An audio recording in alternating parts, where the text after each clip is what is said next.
Okay, welcome back to sunny Perth. We're having some sort of wintry showers setting in. What better time to get back into this? So overnight I've been doing a lot of research and thinking about this, and there's a couple of, I suppose, oversights that I may have made in doing this. I'm learning a lot as we go through this. Learning that motorcycle fuel systems are not even close to the ones I'm used to playing with. But the two things that are bothering me are firstly that I'm not sure that I checked the float level properly on both of those carbs. I didn't realise that they are so incredibly sensitive to the float being set correctly. From what I read, they're sensitive to plus or minus 1 millimetre on float level. So that needs to be checked and corrected if need be. The second is a statement which I'd read on a couple of forums that 90% of fueling systems on these are actually ignition problems. But irrespective of that, I want to get the carby, that particular carby issue sorted out. So I'm going to attack carburetors first, and take them back off, check float levels, give them another going over, maybe run some thin wire through some of the ports just to make sure that everything was as squeaky clean as I thought it was, because I certainly only soaked in like a wax and grease remover and then blew out with compressed air. Maybe there's some of that green gunk stuck in some ports there, so I'm going to go through that carefully. And I'm also going to do a much more manual method of timing this thing. So what I had read, and I've printed out some notes here which I'm going to probably step you through, is that there's a really effective manual method where we don't use a timing light. We just set top dead center and then work with the points and the timing marks and a multimeter to see when those points are opening. So I'll set you down, and I'm not going to take you through the disassembly process of getting these carbs back off. I've done disassemble and reassemble for you guys, so I'll bring you back when I'm set up ready to go. Okay, so having uninstalled and reinstalled carburetor, I'm actually getting pretty good. That was about a 10-minute job. So what I'm going to do now is I'm going to take float bowl off. We'll do this one first.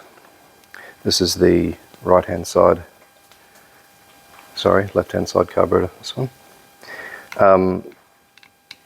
This is the one that I suspect hasn't been set correctly. That's not to say I'm not going to check both. Now,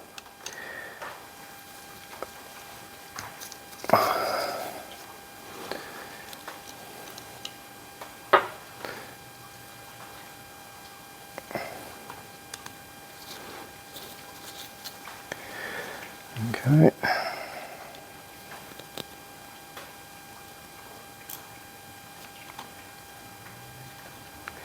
Now, one thing I did do, which wasn't on camera, I took that you can call it a drain plug, I suppose, but it covers the main jet.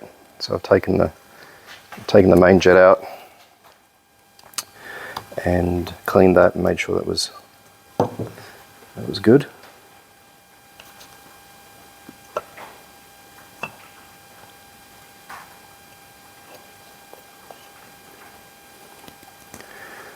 Okay, this is actually not the one I was worried about, but that's fine, it's all good. Alright, so I'm going to take this gasket off again. Beauty of working with new gaskets is you're not going to be at any risk of breaking them. Now, I'm not going to do floats first, they're going to be last. I'm going to do the checking on cleanliness first, so I am going to disassemble. I figure there's no point if you've got a disassembly coming up to screw with setting a float level until you're ready just to button it all up and put it back on the bike.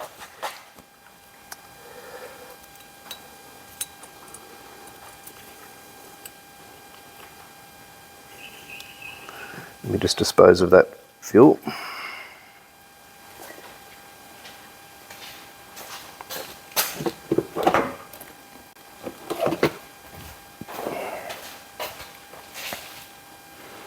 Okay.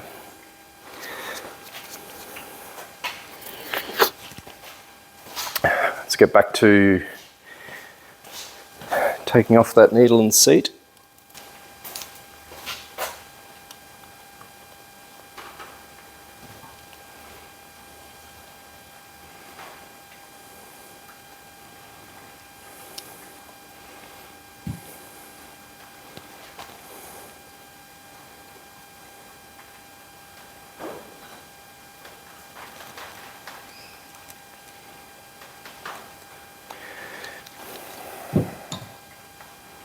Can't quite get a grip on it.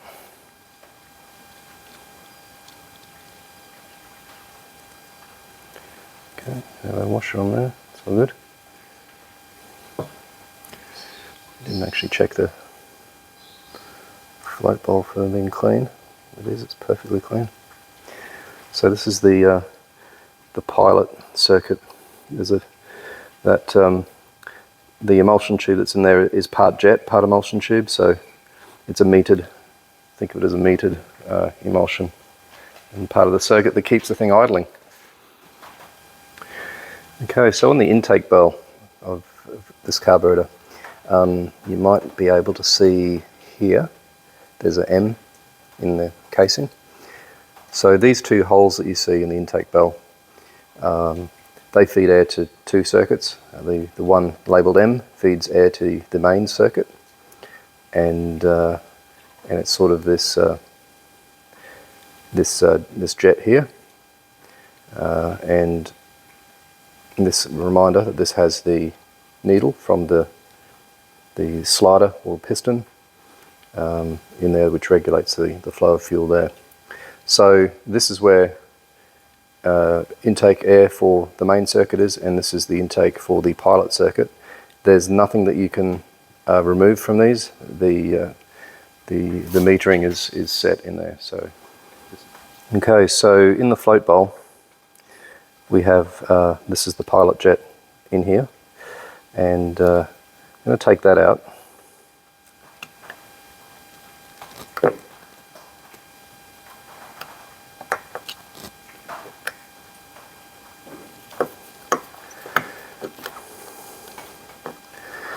And just to check on this, hopefully I can see a number on this.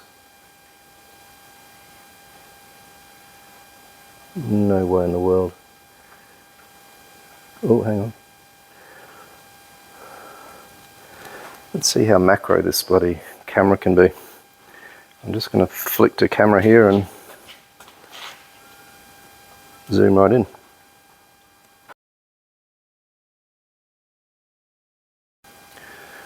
Okay, so this is the working end of the pilot jet. You can see the size of that that hole in that jet. Now, I'm pretty confident that that was blocked.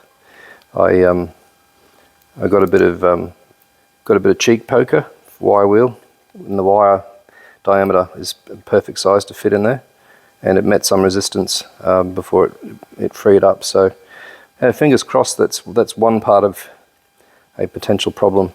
So these passages were cleaned and blown out in the float bowl, so I'm pretty confident of that. I'll do that again though, just to make sure. But yeah, hopefully we're onto something with that. Alright, so this is the bottom of the float bowl, and what I'm showing you here is there's a drain plug that I've removed here, and this is where the main jet is found. So this just unscrews with a screwdriver.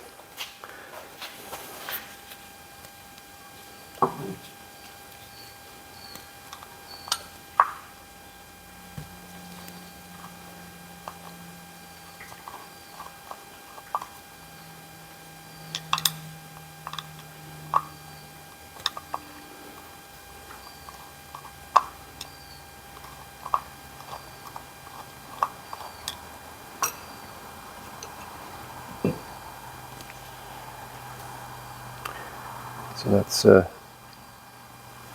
It's the main jet there, and that just gets a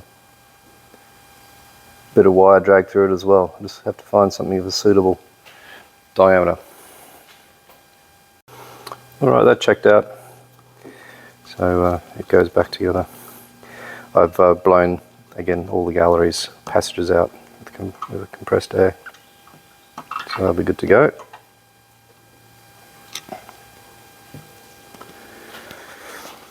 Alright. Okay, back to the body of the carb here. This is one thing I definitely didn't do, which we'll need doing. So this is the mixture screw. Mixture screw is right here. So that needs to come out and needs to be cleaned. So we'll get on and do that now.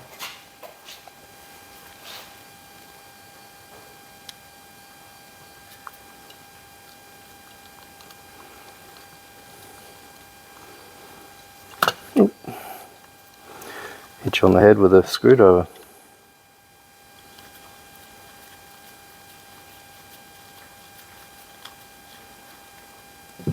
It'll be interesting to read up on how many turns of initial setting you put on this. I don't know if you can see that.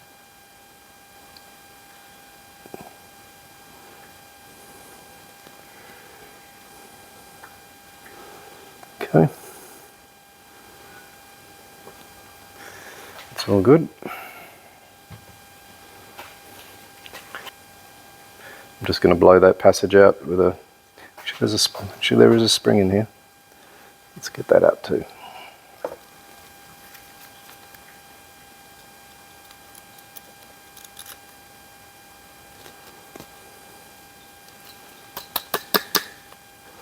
There we go. Just having a really close look. Might get in an extra light here.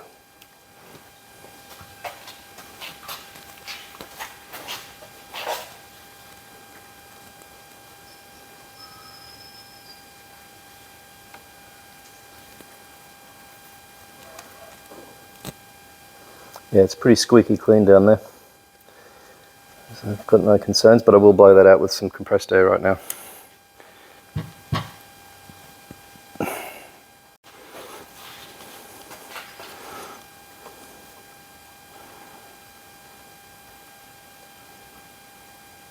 This is the air passage that leads to the point of induction there, and the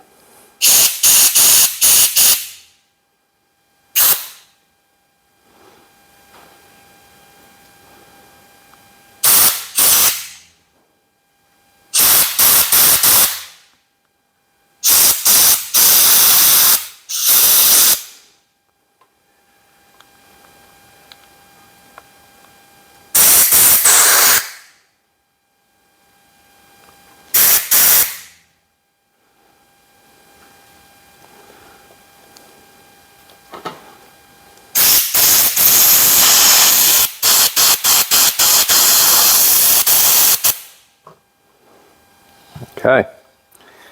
That's about all for now. Now I'm just going to reassemble. I do have in those Carby kits new pilot jets, main jets, etc. I was a bit reticent in changing it because, as I said, the bike ran really well before it was parked up 10 years ago. But when I read the number off the side, it was something unrecognisable. I couldn't look it up. That being said, I'm just reading this now, and these are 425s as well. Won't hurt to put them in. Let's get our mixture screw in. Spring first.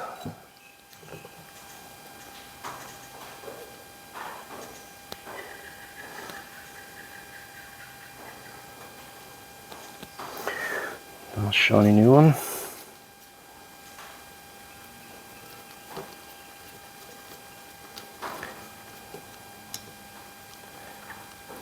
not sure how many turns to put on this, but I'll bottom it out gently. And let's just do 1 1/4, half, 1 1/4. I just read guideline out of some documentation that I just printed out, and again we'll bottom that gently. It says to do 1 screw out, so it's half, that's 1, so we'll leave it there. Okay, so I don't need the top half anymore, so I'll move that out of the way. Let's get to the bottom half. Now this kit that I've got comes with main jets. They're 130s, so I'm going to put that in. What I also recognise is that, I'm just going to try and read what size this one is. It's nothing like having slightly old eyes, eh? Can't read that. So anyway, we'll put in, both kits were from different manufacturers. That's one jet there, it's a 130, and this other one is a 130. So same size, different kind of look. I'm actually not sure how you get a tiny hex into there and tighten it up. Are you serious? That's not going to happen.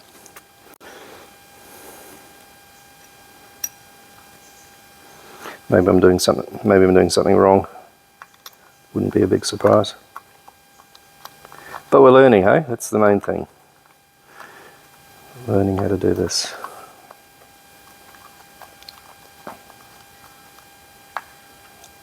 Okay. Move my damaged old parts out of the way.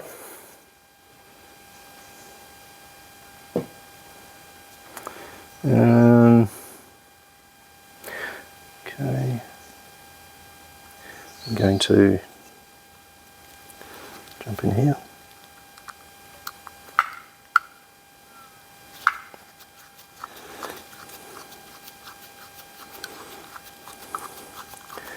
Take the old one out. Put a new one in.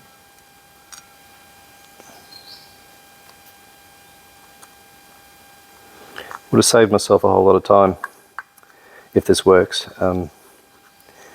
just putting the new kits in. But as you can see there, and actually one other thing, I wanted to replace, there's a plunger on this one. There's a plunger in here for the enrichment circuit or the choke, and it has, as you can see, it has this lever which you operate by hand, and it also has this transfer rod across the back, and that connects to the other carb, so that when you actuate this, it transfers that same action across to the other carb. So of course this carb's quite different. This is just on the receiving end of that, so there's no lever. And this is how it gets transferred. This plunger is different because it has it only needs one slot in there, whereas this one, because it's got two, it's got the, you can count 1, 2. It needs to have 2 slots in that plunger. I think you can see that. But both kits were for a right hand side carb, so that's what that looks like. It's only got 1 slot. So actually the other kit didn't even have one of these, so it was useless. And that's why I kind of balked at putting new kits in, but the things we do. So that's that part done. It's now time to work on the body again. So we're going to put the needle and seat in.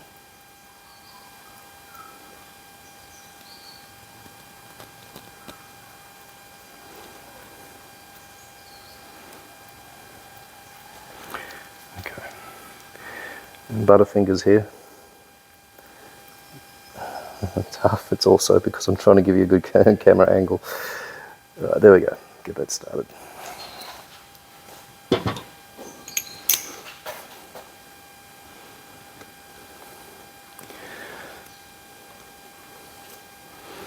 All right, now let's set this float level.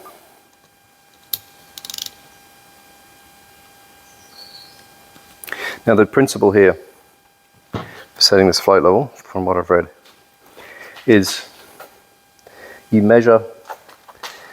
can perform a measurement when the tab on the float just touches that end of that needle there. Doesn't push it down, just touches it. So, so naturally, what we're going to be doing is I think I'm going to leave it face down like this, and get my eyes level with it. I've got a steel rule here, and we're measuring off the flap part of this that body there. All right, so I've just done another quick read, and have determined that I am doing this the right way. So these are going to go back on. There we are.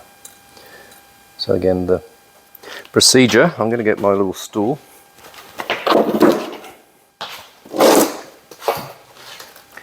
That's perfect.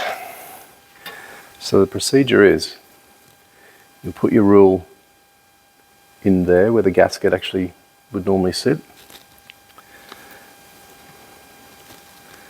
Eyeball across, and it's the point at which, I'm going to probably turn it this way now, because I can see the needle. It's a point at which, okay, point at which it touches, and without pushing it down. So under its own weight, it's not pushing it down. So we can go for a measurement here.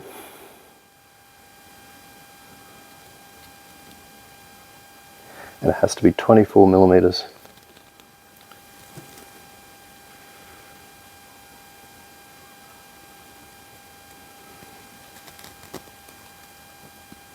Wow. 24 millimeters plus or minus 1. What we've got here, not sure if you can see that. We'll see if we can bring you in a bit better. Give you a one zoom, maybe pull you in this way. We've got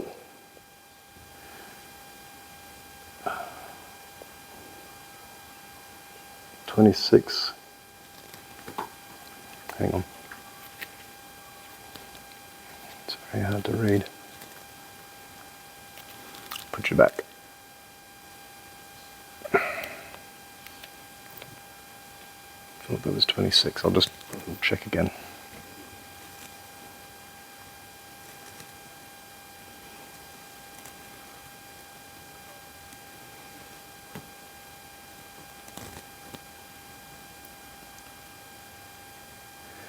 Yeah, it's not 26, it's more like 28, 29.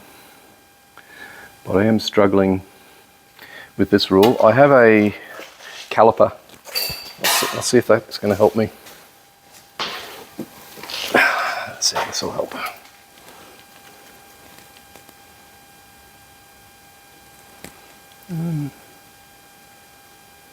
Yeah, it should help. It's going to be from there. So what we're doing here is with the caliper, place it on the body where the gasket sits. You can see it's showing us a level of sorts. I'm then making sure that this part of the caliper is sitting completely flat on the body, which it is. And then I take a rule and I lay it across this, making sure this is completely flat. And then I take a reading, and you can get a very accurate reading that way. And yeah, as I said, that's almost 30 mils. So 24 is where it's at, but 30 is not. So that's going to need adjustment. The other one is this side. You have to do both as well. You have to check both. So I'm going to do this one the same method. So that will be here and here.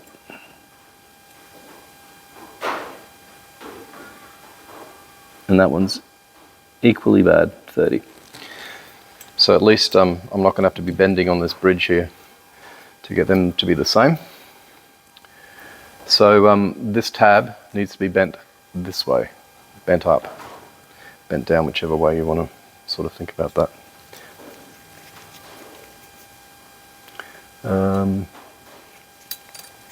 Let's see how we can do this without my big woofy hands in the shot.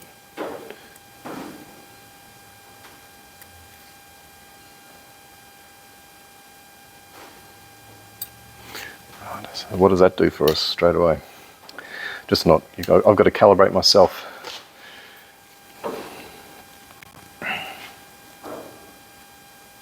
Oh, it's immediately a lot lower. What do we got there? That is 21, 22, 23, 24, 25. So I'm going to just give that a little bit more of a flex. Again, I don't want to overdo it here because we're within a mil now. See what that does.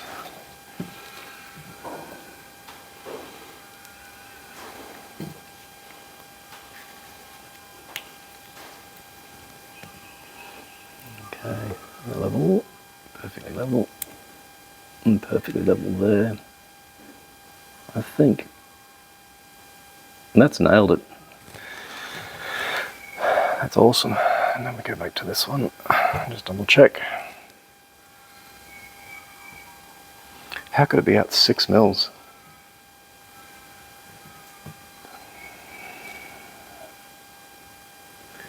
Which one's level here first? There you go.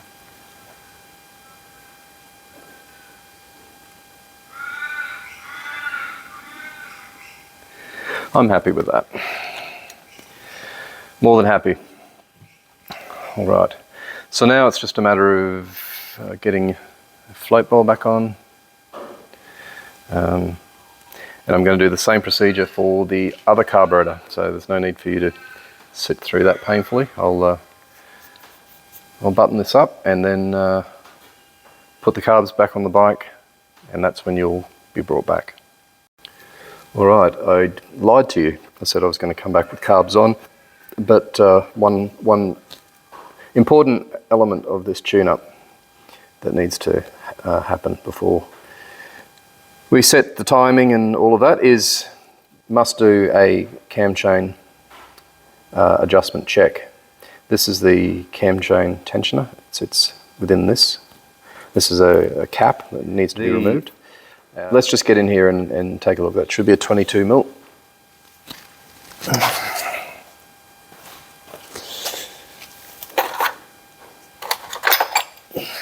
That's the beetle. All right. Let's go one-handed all the way.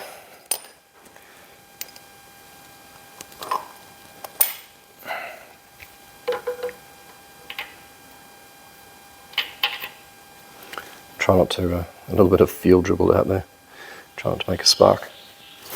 Okay, so that comes off relatively easily.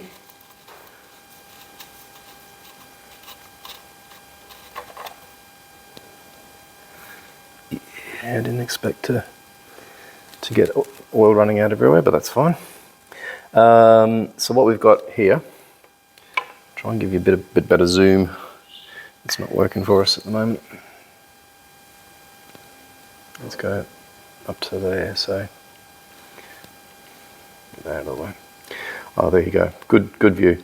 So what you can see here is a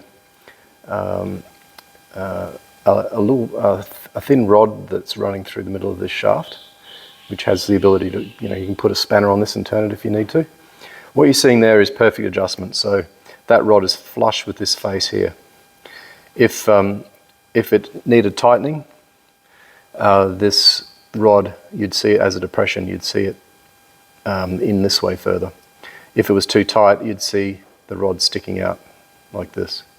So I'll put this back on, we'll get the carbs back on, and we'll be good to go.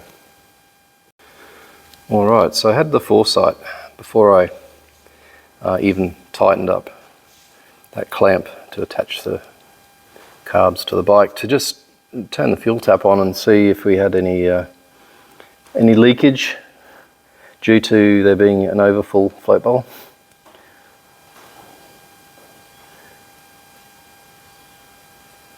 And what we've got here, a bit of a gusher. That's a problem. That float is way too, what would you say? It's set way too high.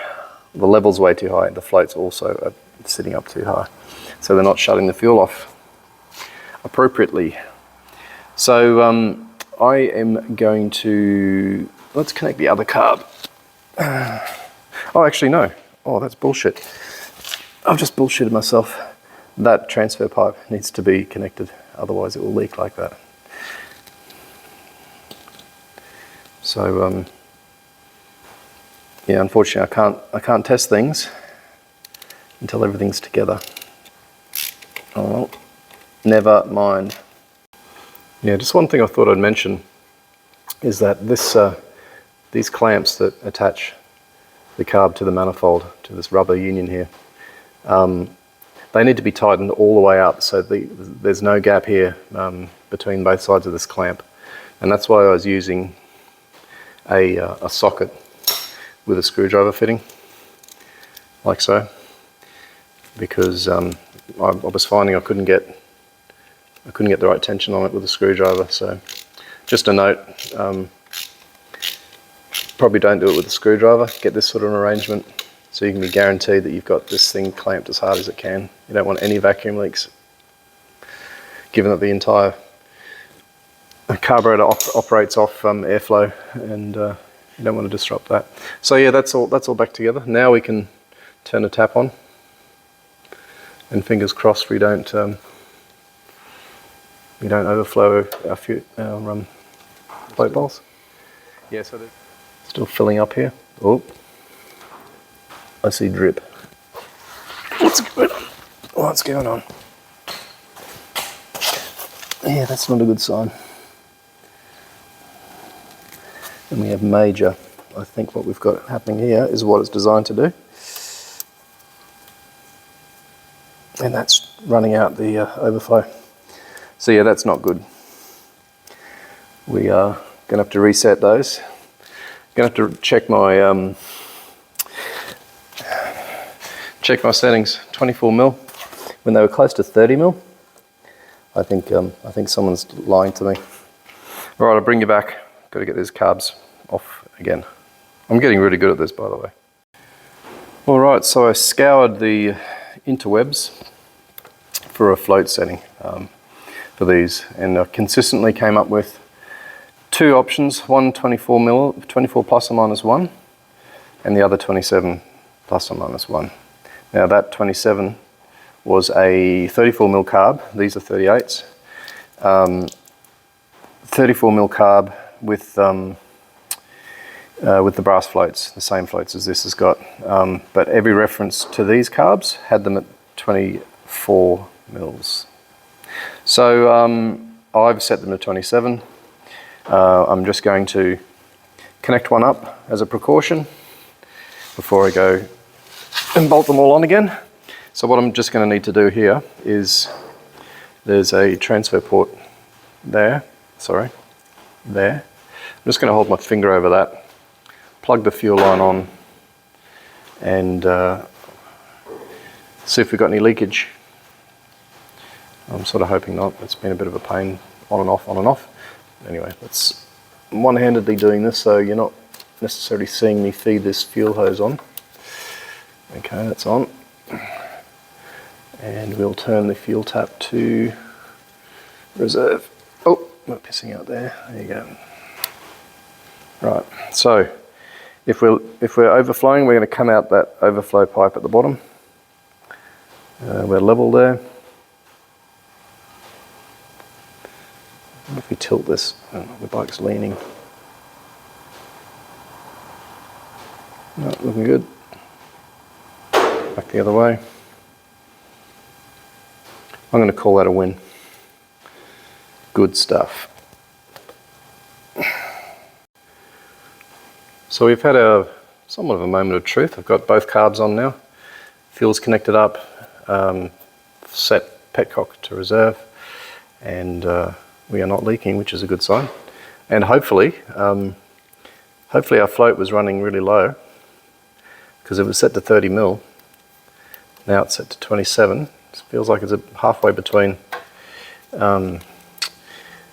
overflowing and being fairly dry, so hopefully there's a happy medium there. It's just a real shame I couldn't find the right information. But it's not the first time I've been led on a bit of a wild goose chase either. So I'll turn both on. Just make sure, 100% sure. Yeah, we're all good.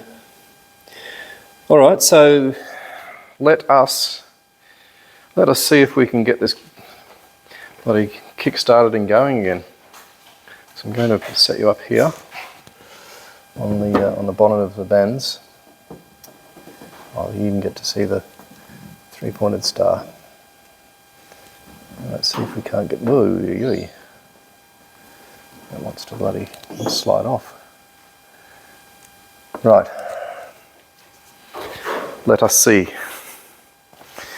Give a little choke. Oops. See what happens. Now let's hold it here.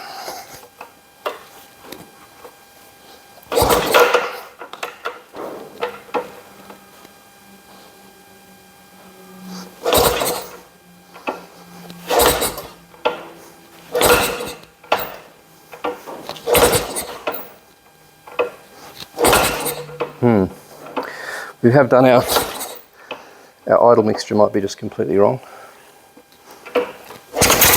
Oh, bit of throttle. Seemed to...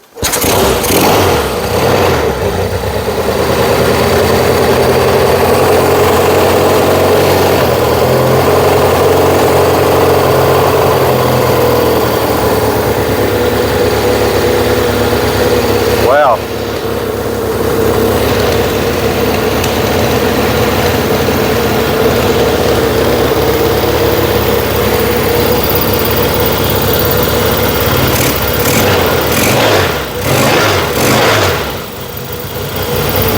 That's a major win. So what I'm going to do is just idle it down, and then we can see what the timing's doing.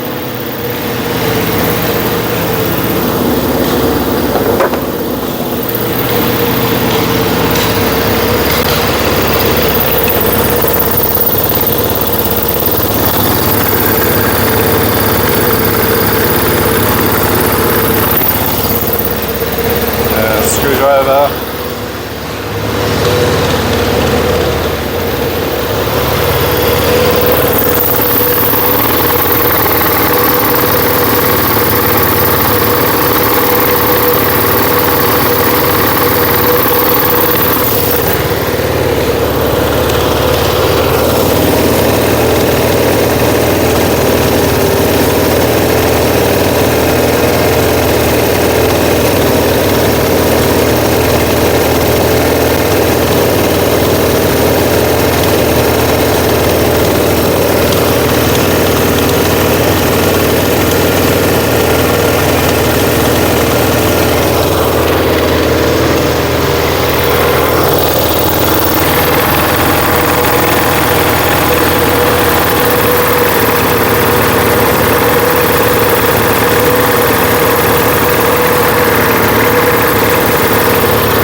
Right, so that's what was wrong with it.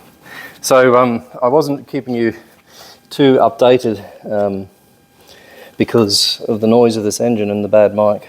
So I had those idle speed screws completely backed off and it was still running like super fast. I ran in the mixture screws completely and it was still running really fast, meaning it was getting enrichment from somewhere else. And it turns out the enrichment is coming from the enrichment circuit, strangely enough. We'll reset that. So this is what was wrong. All right, let me just see if I can get a zoom working here. Okay, so this is the mechanism here. So when you put the choke on, you lift it up like that. And it has a little detent here that holds it in place. Now what had happened was, I can see some play in here. So I had turned the choke off at that point, but it wasn't off. That's off. All right, so that's pretty sucky kind of movement there. I might try give it a bit of tighten on that. That just doesn't feel right.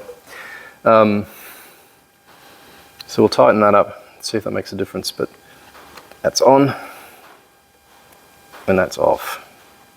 Right, see if we can get that started now.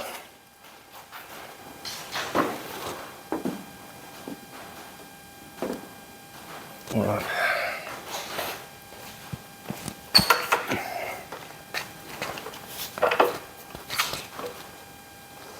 Actually, this is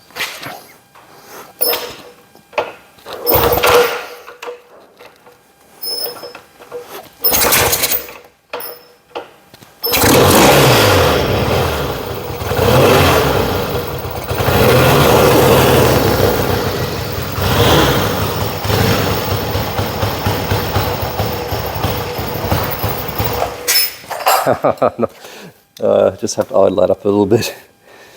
Turn the screw. 1/2 turn. Try that again.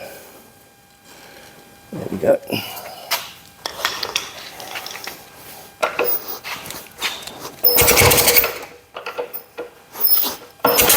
Ow, kick back. This machine doesn't have decompression or anything.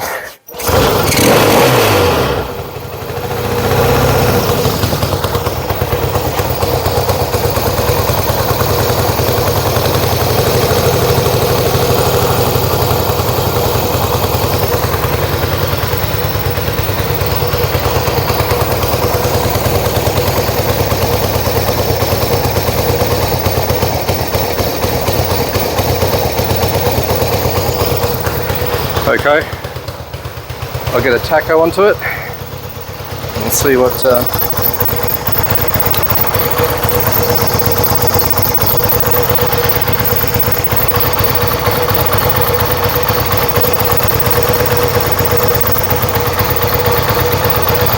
Alright, so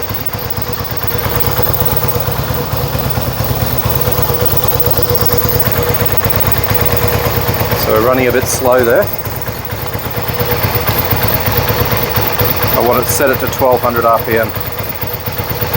Alright, so I'm just going to give this one a little bit.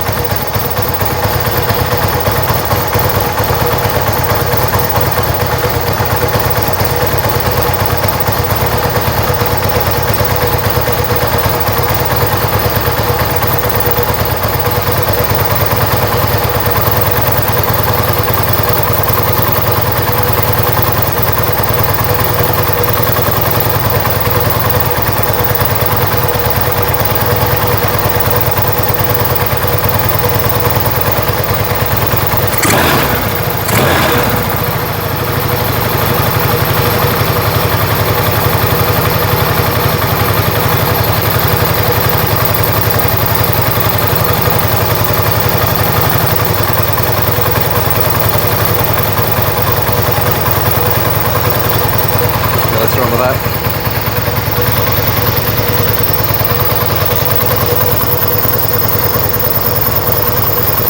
Okay, we've still got insane timing, so that's going to be the next thing.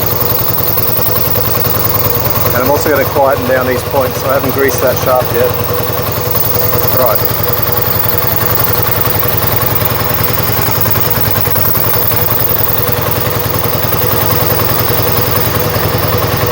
A little bit of idle mixture, I'll play around with that.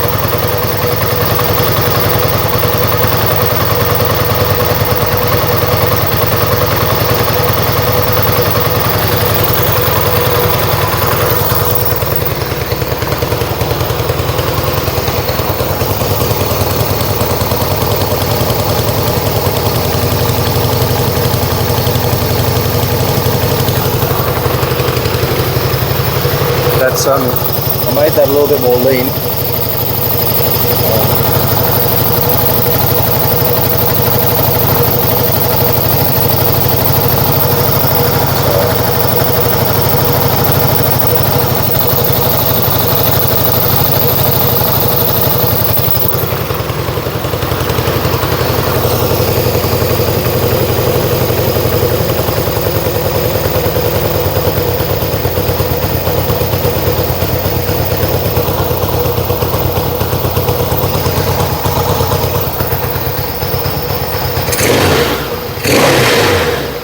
That's potent, man.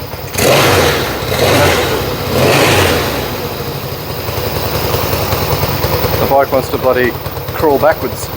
Hang on.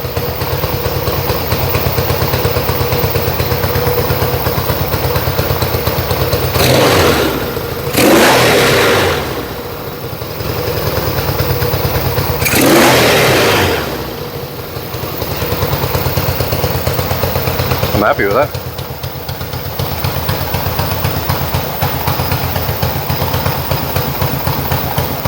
I feel like we're rich on this side.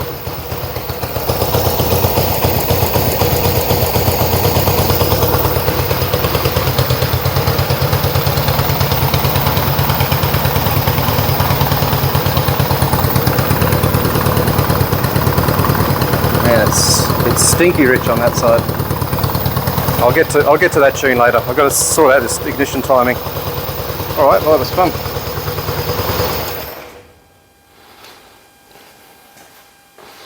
So it was float level. Oh jeez, look what I'm doing here. I'm pulling the battery along with me.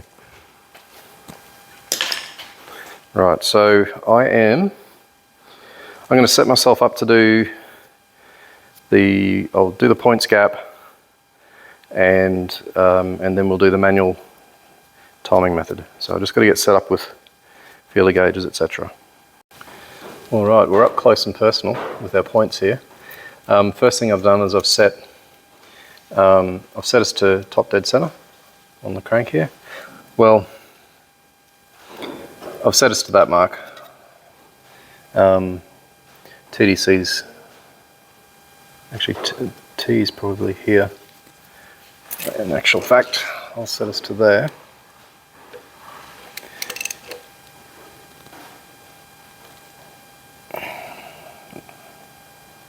That'll be T. So this will give us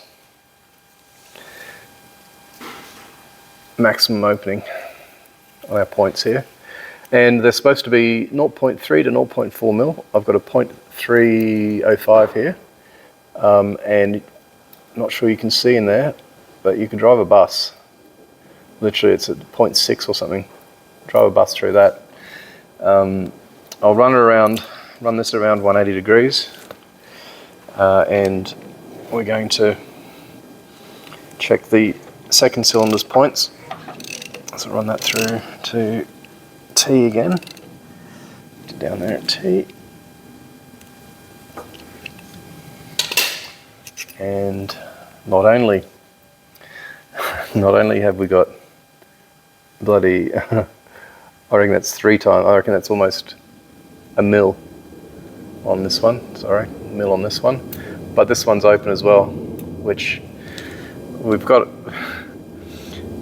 like 270 degrees of dwell in one cylinder. It's ridiculous. So yeah, I'll close those up to spec, I'm not going to be able to do that. Well, I'll try doing it with you here. Let's see what we can do. My phone's about to go flat, so I need to. I'll just drop this off.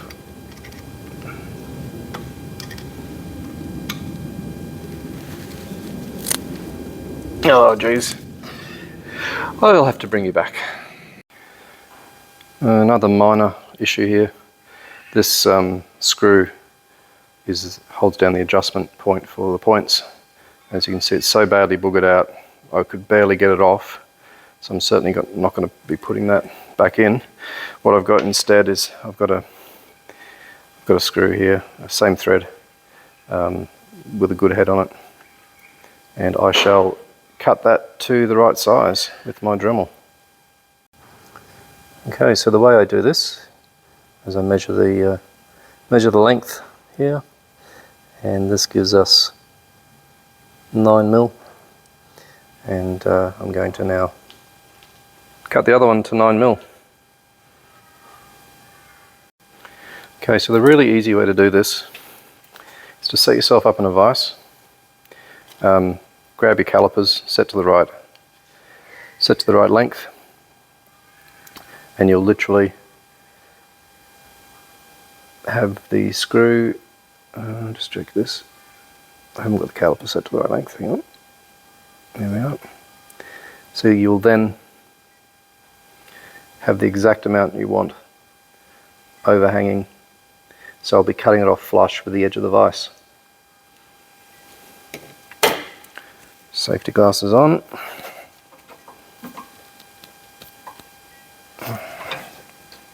Get that nice and tight. Yeah, the vise isn't bolted down, as you probably noticed just then. There's method to that madness.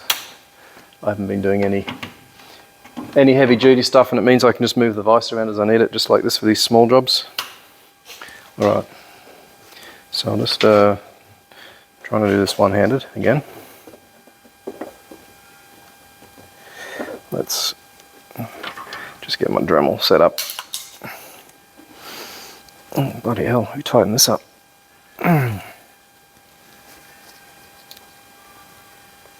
Bloody hell. I'm going to need some pliers.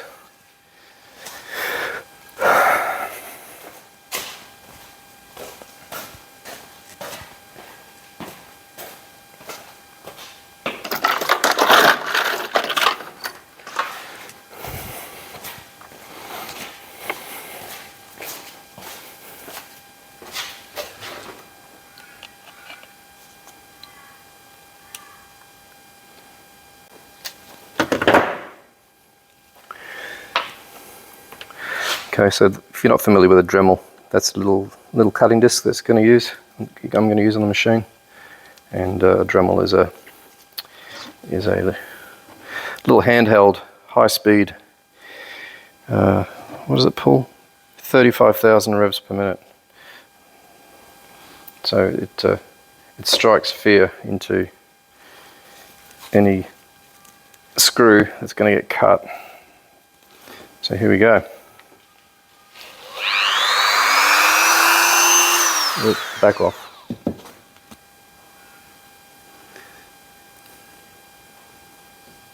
All right.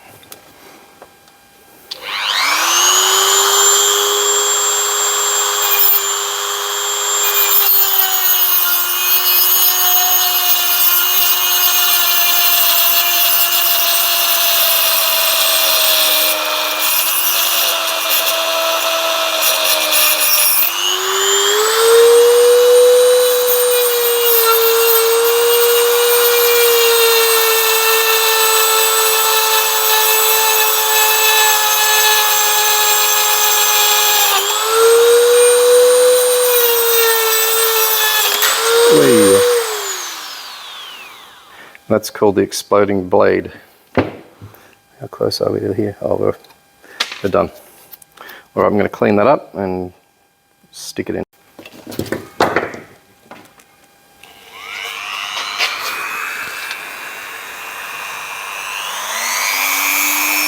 So of course I've got my safety glasses again. And that exploding blade is really good example of why,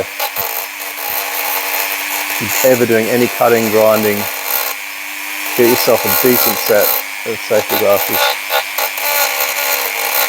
Same with spraying carb cleaner around. Carb cleaner can blind you. Okay. Looking good. Alright, so I've finished the points, and I have some very good news. For a start, it's running very nicely, but secondly, we are now slightly retarded instead of crazy advanced, so I can bring this back into a normal range. This is way too adjusted down. It needs to come up. So yeah, I'm actually going to attempt this while it's running, because I don't want to keep. You don't just turn this bike off and then restart it. You've got to kick the shit out of it.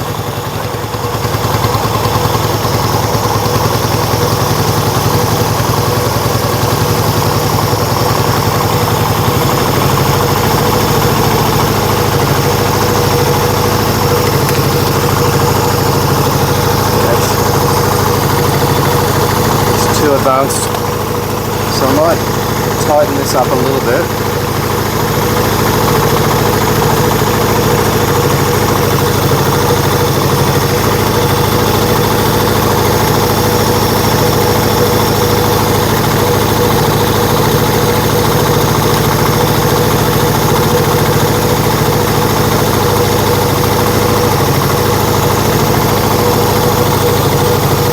Now I'm gonna have to shut her down.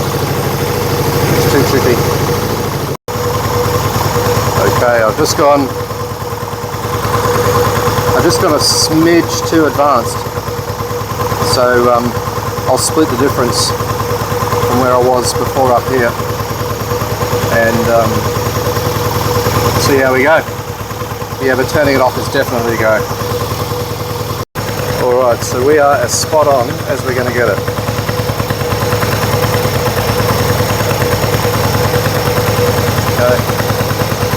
It's ever so slightly retarded, but oh no, it's at the bottom of the range, so it's fine. It's absolutely fine. Alright, so that's it for now. I'm actually only going to take a look at the carbs, see if I can get them balanced a bit better. Never done that before, but we'll learn how to do that now.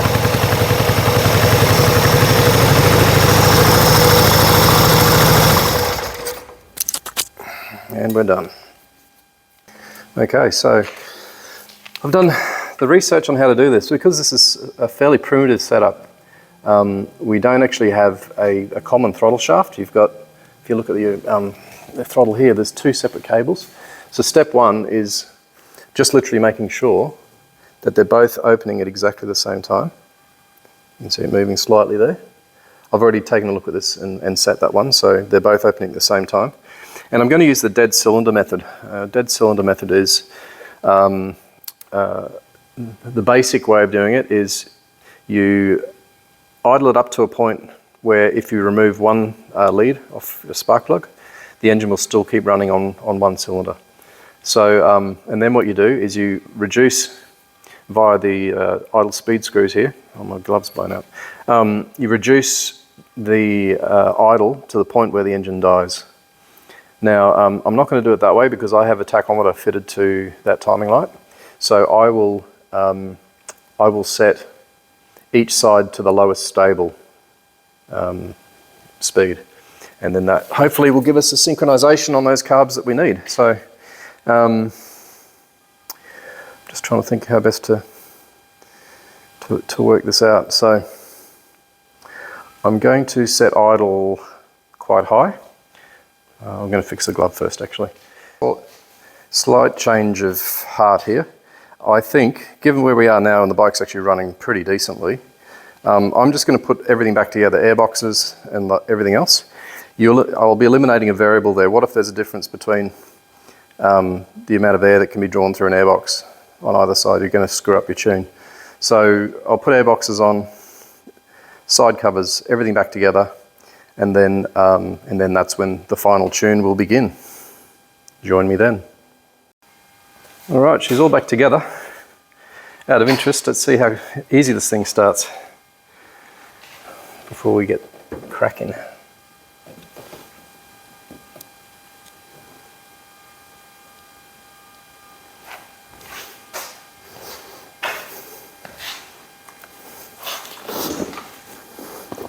Not going to use any throttle. We'll see what it does.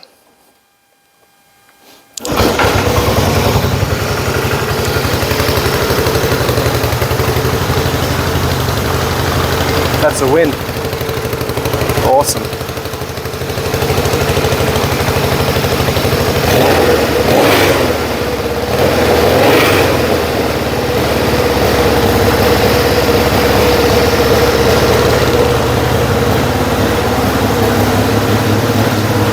Missing a screwdriver.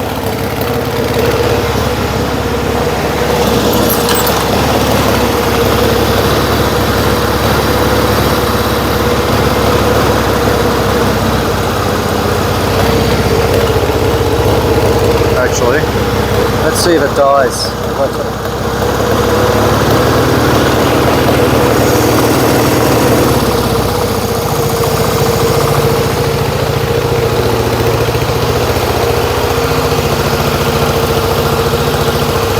I'll go get my setup here.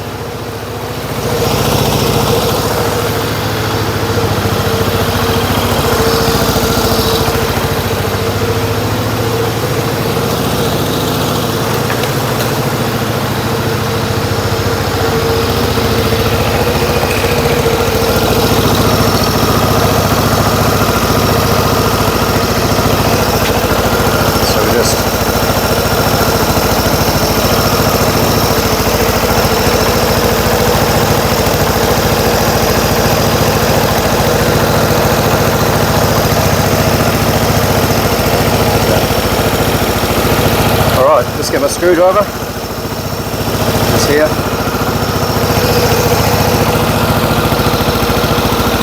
This is mainly going to be audio.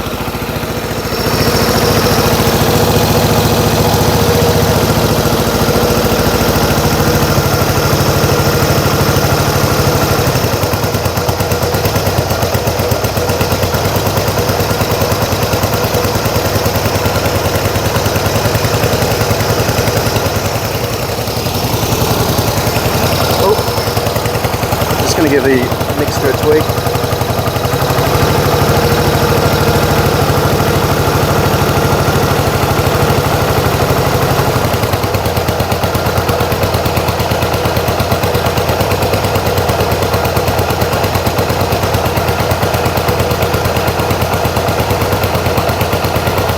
Take it down a bit more.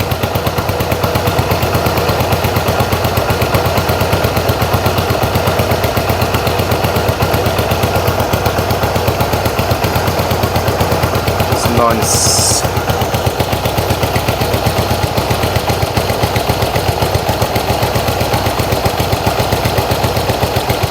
We want a stable idle if we can get that.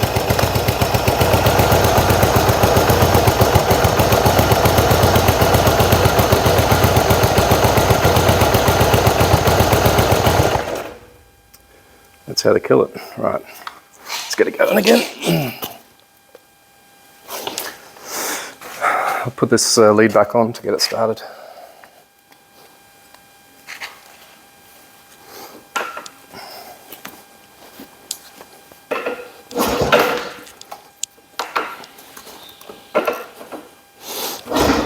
Oh, don't want to go. Let's try a bit of throttle as we go here.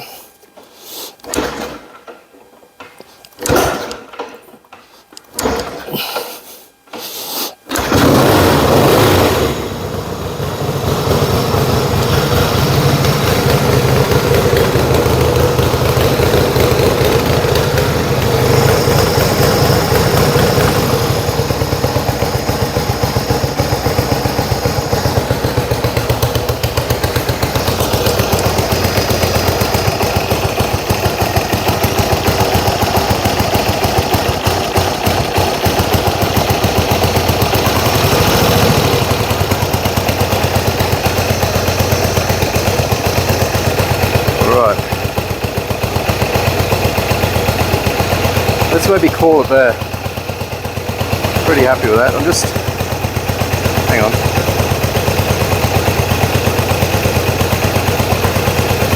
I might fiddle with the mixture again. I might adjust the mixture again.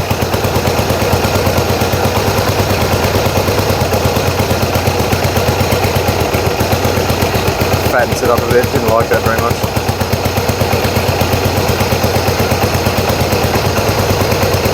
Yeah, there's that.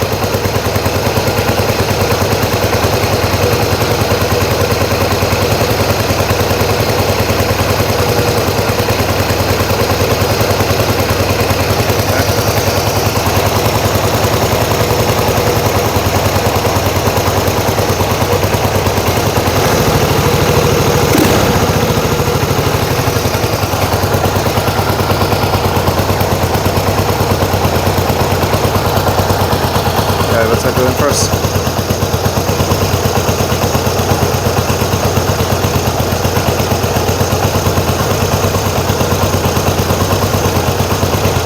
Let's play with it there. Okay, so now it's do the reverse.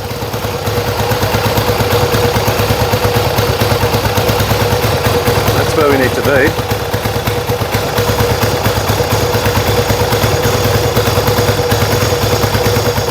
So now the process is turn the bike off. So now the process is connect everything back up and then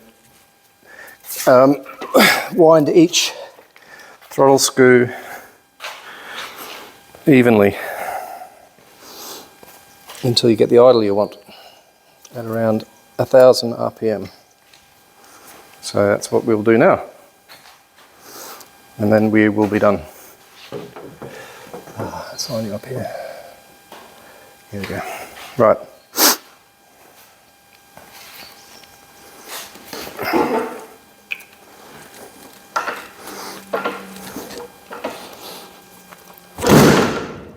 Ooh, that's a good backfire.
How does that sound?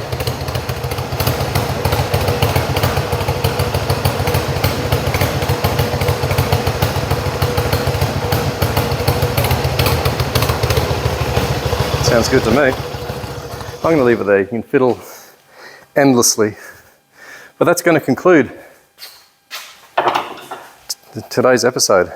So what did we achieve? Well, rebuilt the carbs 3 times. Airboxes back on. Checked everything over, made sure the wiring was good under the seat.